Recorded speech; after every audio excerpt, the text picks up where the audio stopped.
Assalamualaikum warahmatullahi wabarakatuh.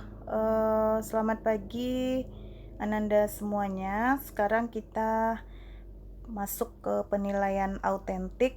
Tadi sama-sama kita dengar ya presentasi dari kelompok 3 tentang penilaian autentik. Nah, sekarang saya akan menjelaskan tentang penilaian autentik. Sebelumnya kita lihat dulu capaian pembelajaran kita. Yang pertama, mahasiswa mampu menjelaskan pengertian penilaian autentik. Yang kedua, mahasiswa mampu menjelaskan karakteristik penilaian autentik. Dan yang ketiga, mahasiswa mampu mengidentifikasi macam-macam penilaian autentik beserta contohnya. Nah, pengertian penilaian autentik adalah kegiatan menilai peserta didik yang menekankan pada apa yang seharusnya dinilai, baik proses maupun hasilnya, dengan berbagai instrumen penilaian yang tentunya disesuaikan dengan tuntutan dari kompetensi yang ada di dalam kompetensi inti dan kompetensi dasar. Ini menurut Gunandar 2013. Nah, karakteristik dari penilaian autentik ini yang pertama, melibatkan pengalaman nyata. Artinya, selama proses pembelajaran, itu siswa langsung terlibat aktif. Nah, itu maksud dari melibatkan pengalaman nyata. Baik dia terlibat dalam bersikap maupun dalam keterampilannya. Yang kedua, dilaksanakan selama proses pembelajaran berlangsung dan bisa juga dilaksanakan sesudah proses pembelajaran berlangsung. Yang ketiga, mencakup penilaian pribadi dan refleksi. Nah, kecenderungan dari penilaian pribadi itu ke sikap ya. Dan dari hasil penilaian tersebut adanya refleksi, baik dari penilaian sikap, pengetahuan, dan keterampilan. Yang keempat, lebih menekankan pada keterampilan dan performance, bukan mengingat fakta atau teori. Berarti dengan adanya keterlibatan langsung dari peserta didik, berarti otomatis keterampilan dan sikap dari peserta didik itu akan lebih terlihat. Nah, yang kelima, berkesinambungan. Artinya penilaian ini dilakukan tidak hanya satu kali dalam proses pembelajaran saja, tetapi secara berulang-ulang dan berkesinambungan pada pertemuan pertama sampai terakhir selama satu semester tersebut. Dan dia terliput dalam penilaian sikap, penilaian pengetahuan, dan penilaian keterampilan. 6. Terintegrasi. Dia saling melengkapi ya, dia terintegrasi ke dalam 3 penilaian. Yang ketujuh, dapat digunakan sebagai umpan balik. Artinya, hasil dari penilaian autentik sebagai umpan balik untuk kedepannya. Apakah siswa tersebut sudah tercapai kompetensi dasar yang diharapkan pada kurikulum atau tidak. Dan begitu juga bisa dijadikan umpan balik bagi seorang guru. Apakah dia telah berhasil dalam mencapai kompetensi tersebut oleh peserta didiknya gitu. Yang kedelapan, itu kriteria keberhasilan dan kegagalan diketahui siswa dengan jelas karena kita bersifat nyata. Dan sesuai dengan prinsip penilaian yang telah kita pelajari pada pertemuan yang kedua, itu salah satu prinsip penilaian adalah transparan ya. Nah, ini maknanya yang di penilaian autentik. Jadi, keberhasilan suatu peserta didik dalam proses pembelajaran dan kegagalannya bisa diketahui secara jelas, kita transparan. Nah, penilaian autentik ini terdiri dari berbagai teknik penilaian. Yang pertama, pengukuran langsung keterampilan peserta didik yang berhubungan dengan hasil jangka panjang pendidikan. Nah, seperti kesuksesan di tempat kerja. Nah, itu dia. Yang kedua, penilaian atas tugas-tugas yang memerlukan keterlibatan yang luas dan kinerja yang kompleks. Dan yang ketiga, analisis proses yang digunakan untuk menghasilkan respon peserta didik atas perolehan sikapnya, perolehan keterampilan, dan perolehan pengetahuan yang ada. Nah, kalau kita lihat jenis-jenis dari penilaian autentik itu dia ada dalam 3 ranah. Yang pertama dalam ranah sikap, adanya penilaian observasi sikap. Yang kedua penilaian diri, Yang ketiga, penilaian antar peserta didik. Dan yang keempat, adanya yang kita katakan dengan jurnal. Sedangkan penilaian autentik pada ranah pengetahuan itu ada berupa tes tertulis, tes lisan, dan penugasan. Dalam ranah keterampilan itu ada kinerja atau penilaian unjuk kerja, penilaian proyek, penilaian produk, dan penilaian portofolio. Nah, ini akan kita bahas pada pertemuan ini jenis-jenis penilaian autentik dalam ketiga ranah itu beserta contohnya.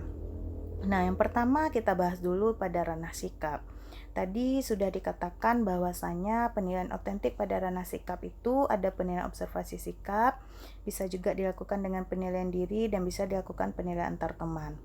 Nah, bagaimana apa yang dimaksud dengan penilaian observasi sikap?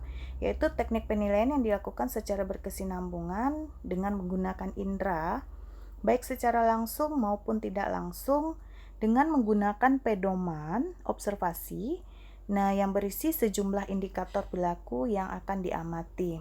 Itu menurut Majid 2014. Jadi artinya, penilaian observasi sikap ini, seorang guru akan mengobservasi, akan melakukan pengamatan kepada peserta didik terkait sikap selama proses pembelajaran berlangsung. Nah, tentunya sikap yang akan diamati ini tidak mungkin banyak ya. Nah, mungkin hanya beberapa sikap yang bisa diamati yang sesuai dengan proses pembelajaran. Artinya, di dalam proses pembelajaran, seorang guru menggunakan model pembelajaran tertentu. Jadi, sikap yang bisa diamati tentunya harus sesuai dengan langkah-langkah model pembelajaran yang digunakan oleh guru. Nah, itu dia. Instrumen yang digunakan itu lembar pengamatan ya, lembar pengamatan sikap, atau bisa berupa kuesioner atau angket. Nah, instrumen ini tentunya bisa berisi pernyataan-pernyataan, bisa juga berisi pertanyaan-pertanyaan, dan nantinya akan dilengkapi dengan rubrik penilaian. Apa beda pernyataan dengan pertanyaan? Kalau pertanyaan tentu adanya kalimat tanya, kalau pernyataan tidak. Nah, nanti Ananda akan tahu yang mana yang pernyataan, yang mana pertanyaan di sini. Yang kedua, penilaian diri. Penilaian diri adalah teknik penilaian dengan cara meminta peserta didik untuk mengemukakan kelebihan dan kekurangan dirinya dalam konteks pencapaian kompetensi. Nah, artinya penilaian diri ini, peserta didik itu sendiri yang menilai dirinya sendiri. Makanya di sini ada meminta peserta didik mengemukakan kelebihan dan kekurangan. Jadi, kita menilai diri kita sendiri di dalam proses pembelajaran. Nah, berarti harus ada sikap jujur di sini dalam menilai diri sendiri. Nah, instrumen yang digunakan itu lembar penilaian diri. Dia juga berisi beberapa indikator perilaku yang akan kita amati atau yang akan diamati selama proses. Nah, instrumen tersebut atau lembar penilaian diri tersebut berupa pernyataan atau pertanyaan. Sama ya. Yang ketiga, penilaian antar teman. Nah, yaitu teknik penilaian dengan cara meminta peserta didik untuk saling menilai terkait dengan pencapaian kompetensi. Apa maksudnya ini?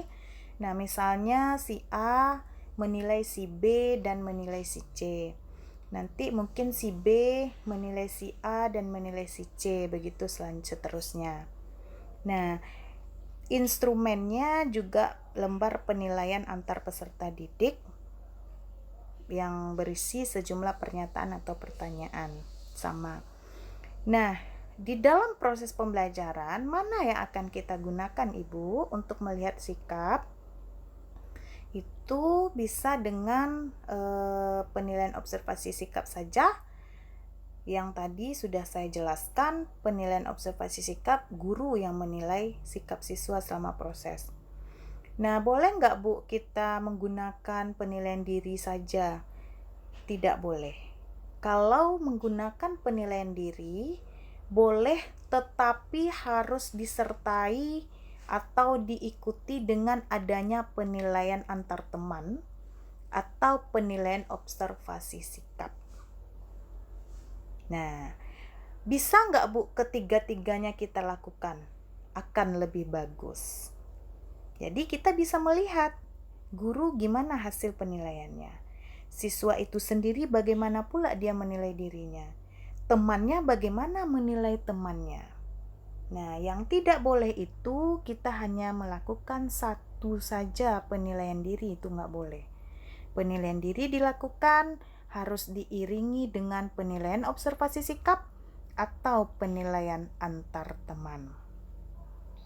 Nah, biasanya kalau observasi sikap itu bisa dilakukan selama proses pembelajaran. Kalau penilaian diri itu biasanya dilakukan di akhir proses pembelajaran. Begitu juga dengan penilaian antar teman. Paham ya Ananda? Nah, ada juga satu lagi namanya ya, penilaian jurnal. Penilaian jurnal itu adalah rekaman semua kegiatan siswa selama proses pembelajaran, tapi hitungannya 1 semester ya. Itu berlanjut. Jurnal itu data semuanya dari awal sampai akhir tentang sikap peserta didik. Nah, tadi ada setiap penilaian itu tentu punya instrumen. Instrumen itu alat yang digunakan untuk mengukur suatu yang akan kita ukur.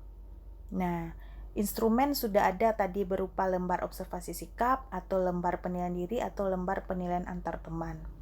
Nah, bagaimana mengisi instrumen tersebut? Nah, ada biasanya dengan daftar cek. Jadi si guru nanti akan menceklis, nanti akan saya contohkan ya bentuk instrumennya.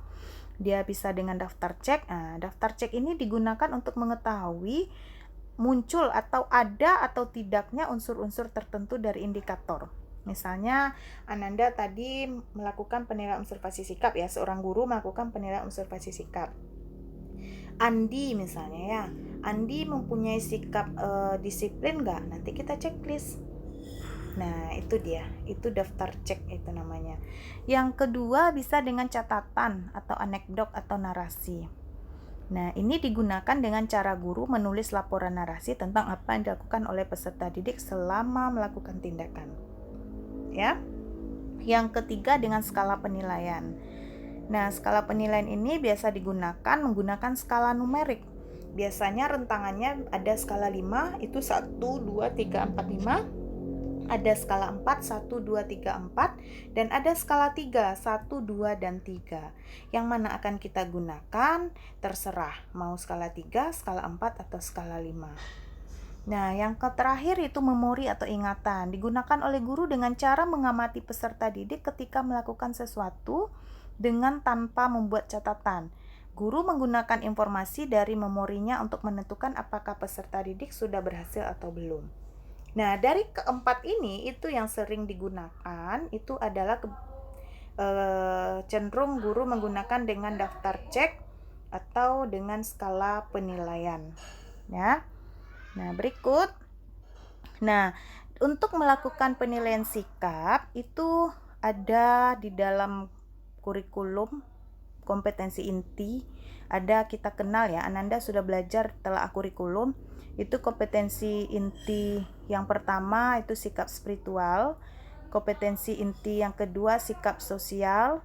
Nah, kompetensi ketiga itu udah materi ya.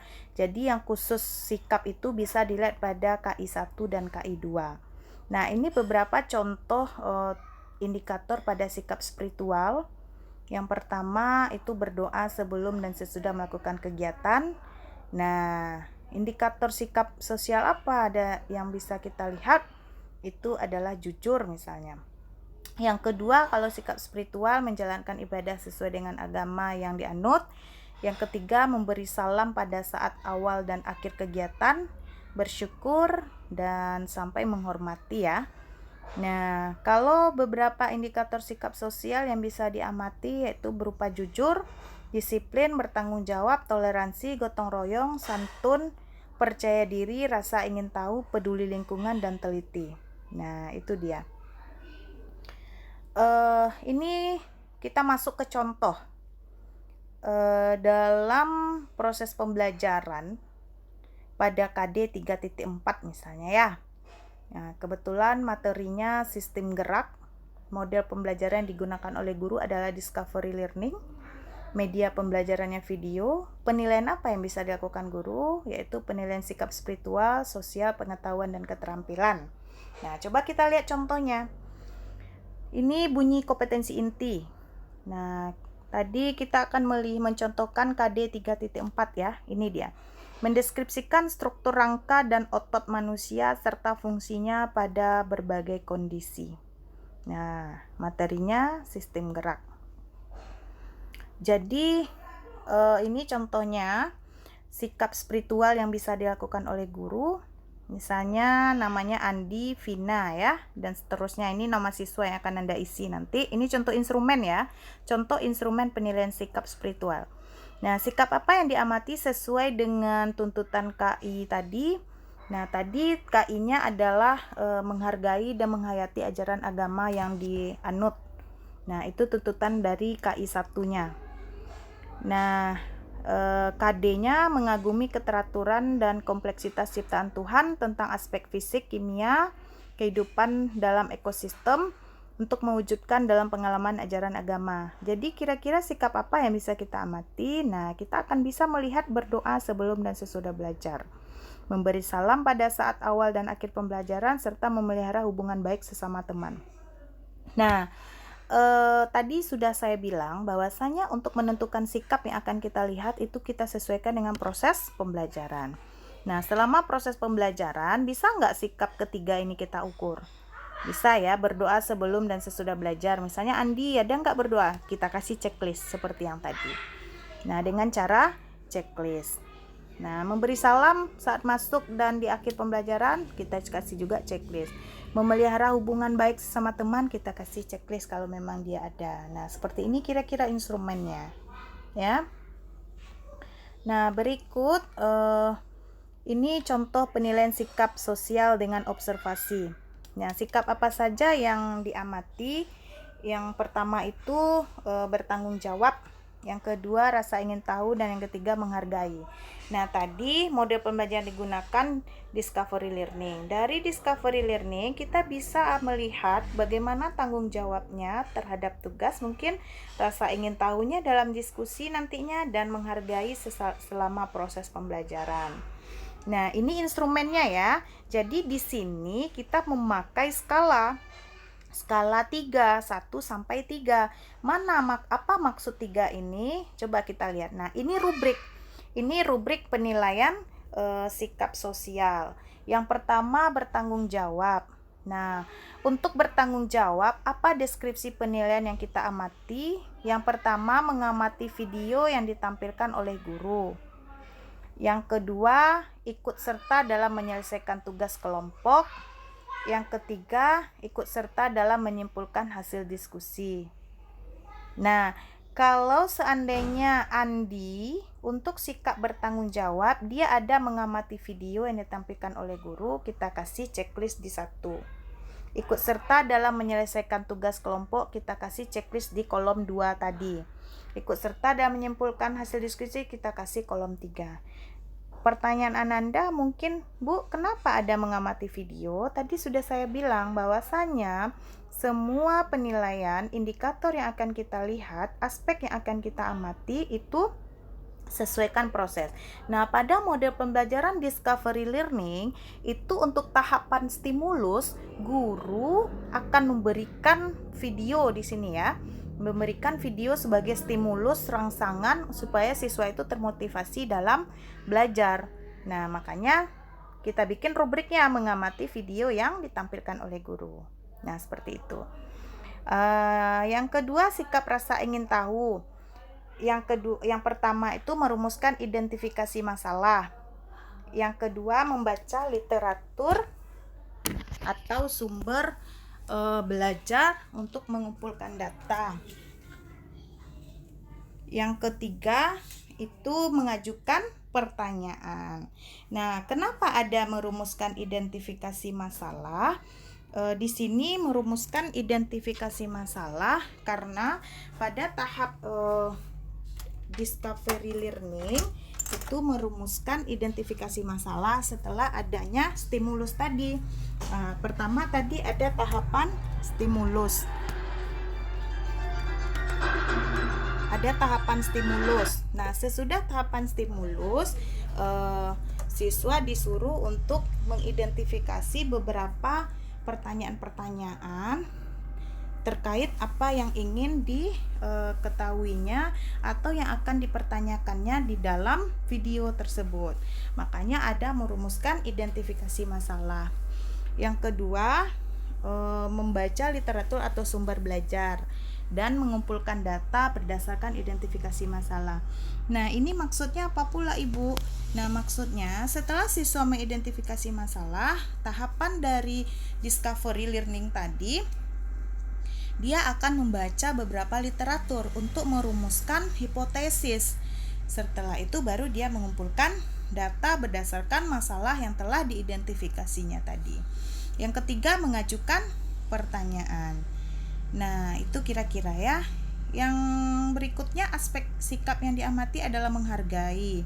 Menghargai bisa kita lihat di sini, misalnya memperhatikan teman mempresentasikan hasil diskusi, karena nanti di dalam discovery akan ada pada tahapan terakhir itu mempresentasikan hasil diskusi.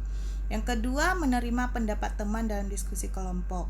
Nah, ini biasa terjadi ya dalam diskusi kelompok, tentu ada pendapat yang akan diberikan, apakah teman kita itu menerima pendapat kita atau tidak. Yang ketiga, memperhatikan guru dalam menegaskan materi. Nah, itulah kira-kira bentuk rubrik dari penilaian sikap. Nah, dari rubrik ini itu akan kita masukkan nanti ke dalam instrumen. Misalnya si Andi ya, Andi untuk bertanggung jawab. Untuk yang pertama ada nggak dilakukannya? Tadi yang pertama mengamati video ya. Nah, kalau ada kita kasih checklist. Yang kedua, ada nggak dia bertanggung jawab mengidentifikasi masalah? Kalau ada kita kasih checklist. Yang ketiga, tahapan Andi tadi ikut serta dalam menyimpulkan hasil diskusi. Nah, begitu sampai seterusnya. Paham ya? Nah, berikut adalah contoh instrumen dalam penilaian diri. Ini ada pernyataan. Nah, tadi saya bilang dalam instrumen itu lembar instrumennya bisa dalam bentuk pernyataan atau pertanyaan. Nah, ini pernyataan. Kalau pertanyaan bisa dalam bentuk kalimat tanya. Nah, saya mengamati video yang ditampilkan oleh guru. Kan sama dengan yang penilaian observasi sikap tadi. Kalau iya kita kasih checklist iya, kalau tidak, tidak. Yang kedua, saya ikut serta dalam menyelesaikan tugas kelompok. Saya ikut serta dalam menyimpulkan hasil diskusi. Saya merumuskan identifikasi masalah dan sampai saya memperhatikan guru dalam menegaskan materi. Sama ya dengan observasi sikap tadi, deskripsi penilaiannya. Nah, ini berarti nanti kita berikan setelah proses pembelajaran selesai di akhir, kita berikan ke seluruh siswa. Jadi siswa tersebut menilai dirinya sendiri. Kalau memang ada dia melakukan hal ini dari deskripsi penilaian, di checklistnya iya, kalau tidak di checklistnya tidak. Berarti harus jujur dalam melakukan penilaian diri. Yang ketiga, ini bentuk instrumen penilaian antar peserta didik atau antar teman. Jadi ada di sini nama teman satu siapa yang kita nilai, teman yang kedua siapa. Nah, nama penilainya siapa? Misalnya penilainya Andi. Teman yang satu yang dinilainya Vina, yang kedua Bobby misalnya. Nah, pernyataan di dalam deskripsi penilaian antar teman itu sama dengan penilaian diri dan relatif sama dengan observasi sikap. Nah, misalnya Andi menilai Vina teman satunya ya. Teman saya mengamati video yang ditampilkan oleh guru, berarti maksudnya Vina mengamati video enggak yang ditampilkan oleh guru? Kalau ya, di checklist 1, di checklist dekat teman 1. Kalau Bobby tidak, berarti Bobby kita kasih strip. Nah, seperti itu. Teman saya ikut serta dan menyelesaikan tugas kelompok. Teman saya ini yang pertama tadi Vina tidak ada ikut serta, dikasih strip. Kalau Bobby ada enggak? Teman yang kedua Bobby ada, dikasih checklist sampai seterusnya seperti itu ya. Paham ya? Yang berikut ini yang penilaian jurnal tadi ya. Ini penilaian jurnal. Jadi penilaian jurnal ini ada data ya dari awal sampai akhir oleh guru. Misalnya kita belajar biologi hari Senin 10 Februari 2020 misalnya. Nah, nama siswanya Andi. Apa kejadiannya atau perilaku apa yang ditonjolkan oleh Andi? Tadi spiritual tidak berdoa sebelum memulai pelajaran misalnya. Andi tidak ikut diskusi misalnya, dicatat di sini. Nah, butir sikapnya ini ketakwaan. Kalau tidak ikut diskusi berarti tadi, atau tidak mengamati video berarti bertanggung jawab gitu. Tindak lanjutnya apa? Harus dibuat. Nah, ini yang jurnal berbeda ya. Jangan makna jurnal di sini yang Anda pikirkan sama dengan jurnal-jurnal tulisan karya ilmiah, tidak seperti itu. Ya. Yang berikut ranah pengetahuan. Nah, ranah pengetahuan ini adalah kognitif ya. Itu bisa diberikan dalam bentuk tes tertulis, tes lisan dan penugasan. Nah, tes tertulis di sini maksudnya tes dengan soal dan jawaban disajikan secara tertulis untuk mengukur atau memperoleh informasi tentang kemampuan peserta didik. Nah, instrumen yang digunakan itu berupa soal. Soalnya tertulis. Soalnya bisa dalam bentuk objektif atau dalam bentuk subjektif. Kalau objektif ada pilihan ganda, itu yang ABCD itu, ada menjodohkan, ada menyusun kembali, ada benar salah dan sebagainya. Kalau yang subjektif itu adalah uraian yang kita istilahkan selama ini dengan esai. Ada uraian bebas dan ada uraian terikat. Nah, untuk pemahaman bagaimana bentuk soal-soal pilihan ganda dan subjektif itu akan kita pelajari pada pertemuan minggu depan. Itu teknik tes dan non-tes. Itu akan kita bahas di situ. Sampai nanti Ananda akan membuat contoh soal pilihan ganda, contoh soal menjodohkan, uraian, ya. Yang kedua, ranah pengetahuan penilaian autentik. Pada ranah pengetahuan itu bisa tes lisan. Tes lisan ini artinya pemberian soal atau pertanyaan yang menuntut peserta didik untuk menjawab secara lisan dan dapat diberikan secara klasikal ketika pembelajaran. Nah, berarti tes lisan ini lisan ya, face to face, atau bisa langsung di dalam selama proses pembelajaran. Makanya ada sini kalimat klasikal ketika pembelajaran. Misalnya guru menerangkan suatu pembelajaran. Nah, nanti ada pertanyaan-pertanyaan yang dilontarkan oleh guru. Nah, itu yang bisa dikatakan tes lisan. Instrumennya tentu juga berupa soal, tapi soalnya soal lisan, langsung keluar dari mulut guru untuk langsung menanyakan. Nah, ini pasti Ananda sudah merasakan semuanya ya. Ketika Ananda belajar, pasti gurunya atau dosennya menanyakan, siapa tahu apa yang dimaksud dengan sikap? Ayo, siapa bisa misalnya.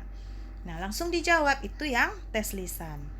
Yang ketiga itu penugasan, pemberian tugas kepada peserta didik untuk mengukur atau meningkatkan pengetahuan. Nah, artinya penugasan ini kecenderungan diberikan untuk mengukur atau meningkatkan pengetahuan.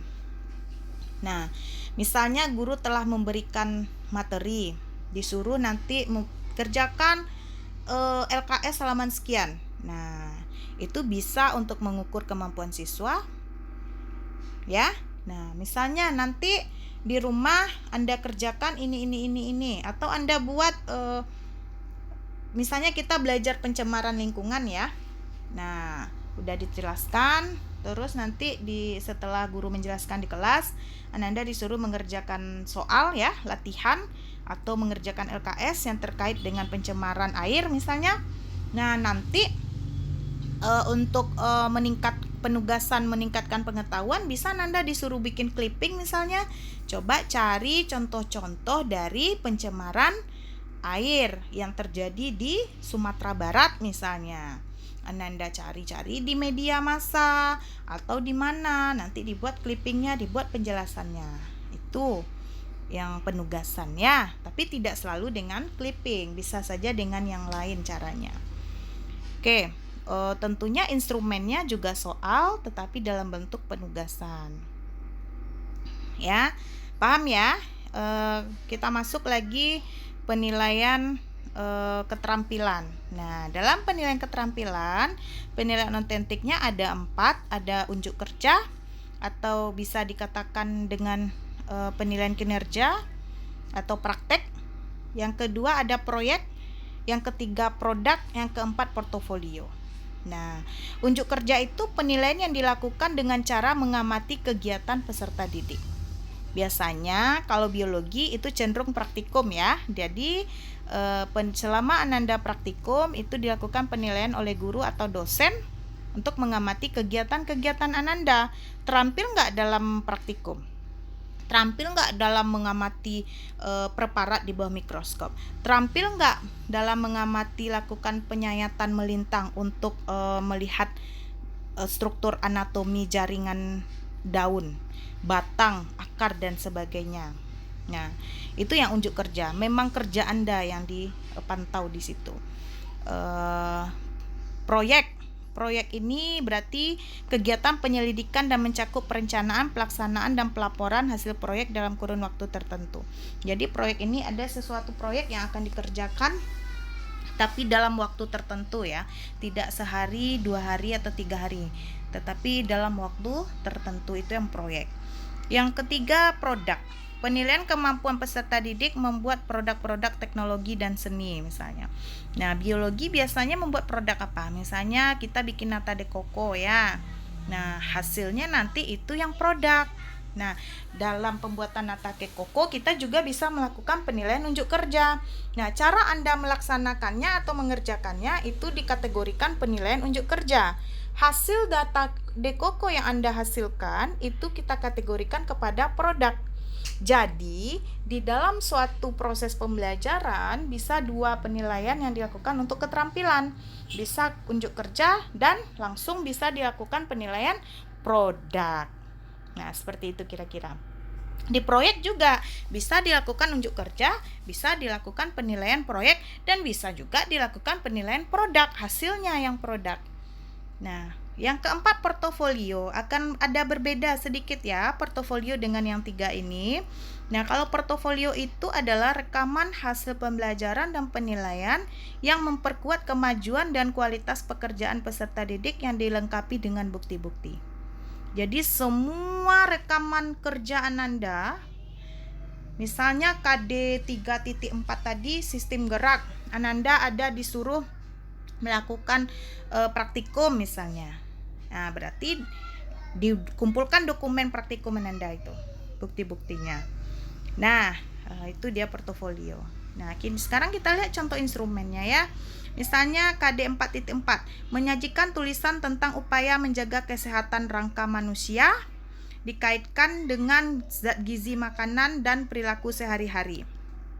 Ya, aspek yang dinilai itu misalnya nama siswa ya, Andi dan Vina. Aspek yang diamati untuk penilaian produk itu misalnya Ananda disuruh bikin makalah tadi ya, karena tuntutan dari KD 4.4-nya menyajikan tulisan tentang upaya menjaga kesehatan. Berarti Ananda membuat suatu makalah tentang bagaimana cara menjaga kesehatan rangka tubuh manusia. Nah, yang kita nilai aspeknya kelengkapan makalahnya, kesesuaian isi makalah, dan kerapian makalah. Ini juga menggunakan skala penilaian 3 ya. Nah, sama dengan hal yang tadi. Coba kita lihat apa 1, 2, dan 3 ini rubriknya. Nah, kelengkapan makalah, rubriknya yang pertama makalah itu lengkap. Mungkin ada identitas, ada isi, ada hasil, dan ada kesimpulan, ada daftar pustaka. Yang kedua mencantumkan materi. Nah, ada materinya di dalam makalah. Yang ketiga sistematis. Sistematis itu berurut ya. Nah, mungkin diawali adanya latar belakang terlebih dahulu, ada tujuan penulisan makalah. Nah, nanti ada bab 2-nya, baru isi makalah, apa yang Anda jelaskan di sana, baru nanti ada kesimpulan. Jangan kesimpulan dulu, baru isi, latar belakang terakhir, nah mungkin. Itu yang dimaksud dengan sistematis. Nah, mungkin sistematis juga bisa dilihat dari isi makalah Ananda. Misalnya kalau rangka tubuh, cara menjaganya Ananda harus berurut. Ya, bagaimana menjaganya, sistematis dia. Yang kedua, kesesuaian isi makalah. Yang pertama yang kita nilai isi makalah sesuai dengan tujuan pembelajaran. Yang kedua, isi makalah relevan dengan teori. Yang ketiga, mencantumkan literatur yang jelas. Nah, itu dia. Nah, ini akan diisi ke dalam tabel yang tadi. Misalnya Andi, untuk kesesuaian isi makalah. Isi makalahnya sesuai dengan tujuan pembelajaran, kita checklist di kolom 1. Isi makalah relevan dengan teori di kolom 2. Andi mencantumkan literatur yang jelas di kolom 3. Itu maksudnya ya. Yang ketiga, kerapian makalah. Makalahnya rapi, makalahnya jelas, dan makalahnya bersih. Itu kita kasih checklist nanti di kolom 1, 2, dan 3. Ini dikatakan dengan rubrik penilaian. Jadi sebuah penilaian ada instrumen, ada rubrik. Nah, ini contoh penilaian produk. Nah, KD 4.7 kita contohkan. Membuat salah satu produk bioteknologi konvensional yang ada di lingkungan sekitar. Nah, apa saja kira-kira produk bioteknologi konvensional? Misal bikin tapai, atau kita bikin bikin tempe, bikin tapai dari ketan. Ya, itu konvensional. Nah, untuk produk itu ada tentunya persiapan dulu. Bahan yang akan digunakannya seperti apa, alat yang digunakan bagaimana, teknik pengolahannya seperti apa. Untuk proses pembuatan, pelaksanaan kegiatan sesuai dengan langkah kerja, pelaksanaan memperhatikan keamanan, keselamatan, dan kebersihan. Nah, hasil produk, bagaimana bentuk fisik dari tapai yang dihasilkan, bahannya seperti apa, warnanya seperti apa, rasanya seperti apa, dan aromanya juga akan dinilai. Nah, ini sama. Bu, gimana ya Bu untuk menilai 1, 2, atau 3, dan 4 ini kita nilai dia dalam bahan yang akan digunakan. Nah, rubrik penilaiannya itu ada misalnya tadi bahan yang digunakan ya. Nah, misalnya bahan yang akan digunakan untuk membuat tapai itu kita menggunakan misalnya tapai ketan ya, kita menggunakan ketan. Bahan yang digunakan ketannya ada enggak? Tekstur apa ketannya bagus atau tidak? Itu kita checklist nanti di skalanya. Alat dan bahannya lengkap atau tidak? Kita checklist. Teknik pengolahannya seperti apa? Nah, begitu juga seterusnya. Bentuk fisik, bentuk hasil dari tapainya bagus, berarti poinnya 4 misalnya. Bahannya juga bagus, warnanya bagus, rasanya enak, kita kasih juga 4. Aromanya kurang enak misalnya, kita kasih 3 atau 2 ya, seperti itu. Nah, seperti itu kira-kira penilaian produk. Yang keempat, yang berikut penilaian unjuk kerja. Nah, KD-nya 4.5 menyajikan hasil percobaan tentang perubahan bentuk energi termasuk fotosintesis misalnya. Nah, berarti ini unjuk kerja praktikum di dalam fotosintesis. Dia juga ada tahap persiapan, tahap selama kegiatan praktikum, dan kegiatan akhir praktikum. Nah, apa saja tahap persiapan yang kita lihat? Itu menggunakan jas laboratorium, iya atau tidak? Membawa alat dan bahan praktikum, iya atau tidak? Membersihkan alat-alat, mencek kesiapan alat, dan membaca prosedur kerja. Itu akan kita checklist nanti di iya dan tidak. Nah, mungkin ini akan sedikit berbeda dengan penilaian produk tadi. Kalau penilaian produk kita pakai skala rentangan ya. Kalau penilaian unjuk kerja itu jawabannya iya atau tidak saja. Boleh seperti ini ya. Mana yang sesuai nanti akan kita buat gitu. Sampai berikutnya ini. Nah, yang itu contoh instrumen penilaian proyek. Membuat tulisan tentang gagasan penyelesaian masalah pencemaran di lingkungannya berdasarkan hasil pengamatan misalnya. Nah, ini dilakukannya beberapa hari ya. Mungkin dia turun ke lapangan, ke tempat-tempat yang memang kalau kita lihat pencemaran lingkungannya itu memang tercemar gitu. Nah, mungkin ada tahap persiapannya, latar belakang. Nah, ini kita pergi ke lapangan melihat adanya permasalahan-permasalahan, bagaimana bentuk latar belakangnya nanti. Rumusan masalahnya sesuai nggak dengan latar belakangnya. Nah, untuk pelaksanaan, keakuratan data, kelengkapan data, analisis data, kesimpulan. Untuk pelaporan, bagaimana sistematika laporannya, bagaimana penggunaan bahasa, dan tampilan makalahnya seperti apa. Ini proyek. Seperti yang saya bilang tadi, proyek itu dilakukan dalam kurun waktu tertentu. Berarti ini bisa saja Ananda disuruh pergi misalnya ke Pantai Padang ya. Pantai Padang itu kan ada beberapa tempat yang kotor, tapi kini sudah agak mulai bersih ya. Atau pergi ke tempat yang lain yang memang ada pencemaran di sana terjadi. Nah, kita lakukan proyek di sana. Hasilnya nanti hasil proyek Anda akan dinilai oleh guru dengan instrumen seperti ini. Nah, ini dia yang tadi. Tadi ini rubriknya ya. Pada tahap persiapan, latar belakangnya tepat, kita kasih 3, kurang dikasih 2, tidak tepat dikasih 1. Seperti itu selanjutnya ya, bisa Anda baca sendiri. Nah, yang terakhir portofolio. Portofolio itu adalah rekam jejak ya. Jadi ada misalnya ini maksudnya ada bundelan. Satu bundelan itu ini misalnya punya siswanya Andi, ini punya. Nah, banyak lembaran-lembaran yang telah dihasilkan oleh Andi, baik produk, portofolio, proyek maupun unjuk kerjanya, penilaian sikapnya juga. Nih, tulisan siswa dengan teks misalnya. Ini ada hasil karyanya dengan karangan. Ini bahasa Indonesia ya. Ini tulisan. Nah, kalau di biologi tadi misalnya ada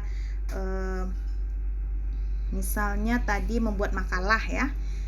Makalah untuk pencemaran lingkungan, tadi ada makalah gagasan bagaimana menjaga atau mengantisipasi agar tidak terjadi apa tadi, upaya penanggulangan dari struktur rangka tadi ya, kesehatan ya.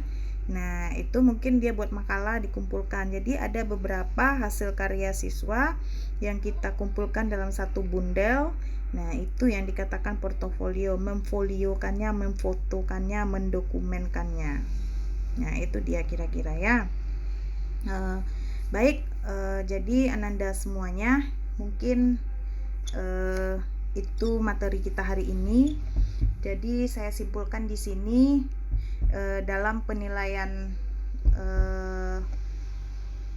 autentik itu kepada 3 ranah, ada sikap, pengetahuan, dan keterampilan.